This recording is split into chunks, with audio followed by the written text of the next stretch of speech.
is so funny. I love his jokes. You guys are going to love him too. Please put your hands together real loud for Sammy Khan. Woo!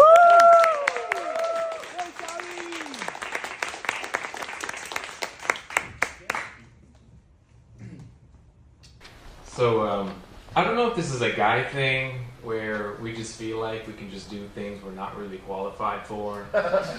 Like, you know, we just kind of wake up and like, yeah, I can totally save the day tonight. Or like, yeah, you know, things are gonna be all right. Or like, I got these magical superpowers in my head that make it so that, yeah, I can apply for that job that I have no work experience for. Or like this one time I was in Orlando. So I was up late at night, out of my hotel room. I go out in the streets of Orlando and I see this car in the middle of the street. It's an empty street. A lady leaves, she's getting some stuff from her trunk, and a guy approaches her. And I think nothing of it in the beginning. And then I look again, and she's clearly startled. So I go into Superman mode with no fight experience, and I start running in that direction. And then I yell stop for whatever reason. And then as I'm approaching, I see that she's given him the car keys and nothing really makes sense. So then I start chasing this guy.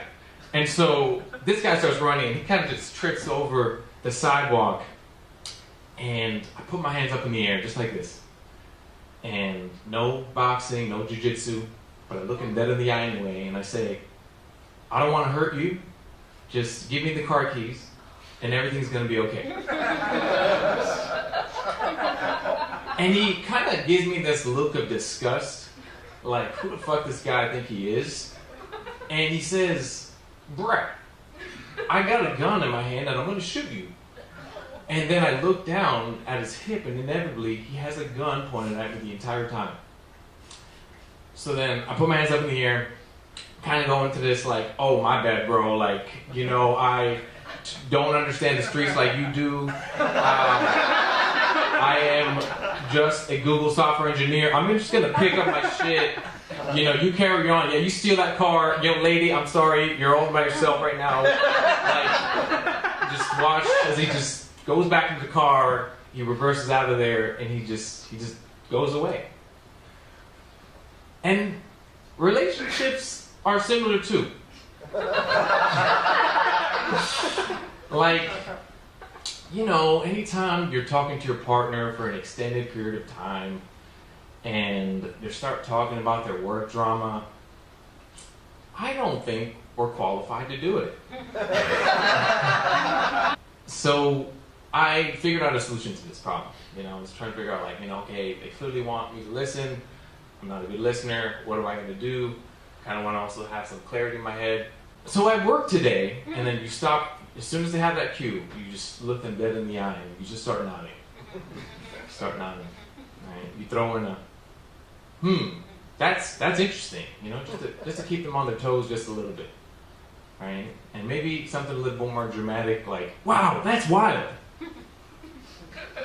And maybe you'll have a little concerned face, like, no way. You can also ask them, how does that make you feel? You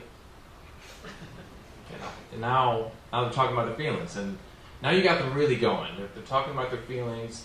They're talking about their manager and how work is not fulfilling and all that stuff. And meanwhile, you have that time to explore your inner self. Okay, you can heal that inner child that you've always wanted to heal. You can finally seek some clarity in your life. Some peace of mind at last. And then you hear the words, hey, can you repeat back what you just said? And now you got your pants down. And that serves you right because you're listening to someone who does one-way conversations. So thank you. My name is Sam.